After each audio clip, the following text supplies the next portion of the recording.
कई बार हम अपने जीवन में दूसरों को सही तरीके से समझे बिना उनके बारे में निर्णय ले लेते हैं और अपने रिश्ते को खराब करने लगते हैं। किसी भी रिश्ते को अच्छे से समझने के लिए हमें थोड़ा समय जरूर देना चाहिए।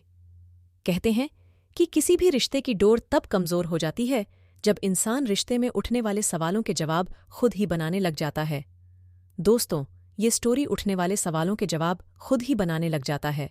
दोस्तों, ये रिश्तों को सही से समझने की यही सीख देती है।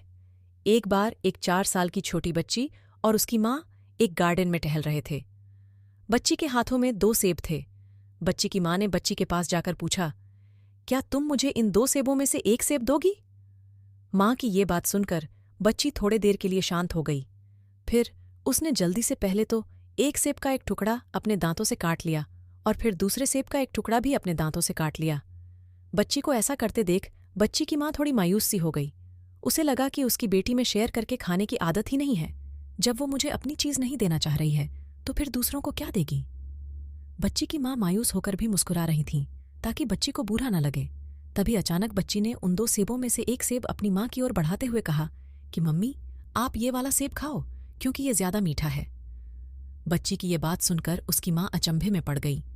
वो सोचने लगी कि अभी क्षण भर पहले वो अपनी बेटी के लिए कितना बुरा सोच रही थी कि उसमें शेयर करके खाने की आदत ही नहीं है। लेकिन ऐसा नहीं है, उसकी बेटी तो अपनी माँ के लिए बहुत ही ज्यादा केयरिंग है। तभी तो उसने खुद खाकर फिर ज्यादा मीठे वाला सेब अपनी माँ को खाने के लिए दिया।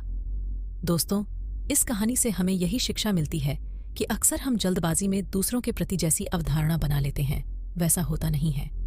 कई बार लोग हमारे सोचने के बिल्कुल विपरीत होते हैं। इसलिए हमें कभी भी जल्दबाजी में आकर किसी के लिए कोई भी धारणा नहीं बनानी चाहिए, क्योंकि कभी कभी जो दिखाई देता है वो सच्चाई नहीं होती। बुझ जाता है दीपक अक्सर तेल की कमी के कारण। हर बार कसूर हवा का नहीं होता।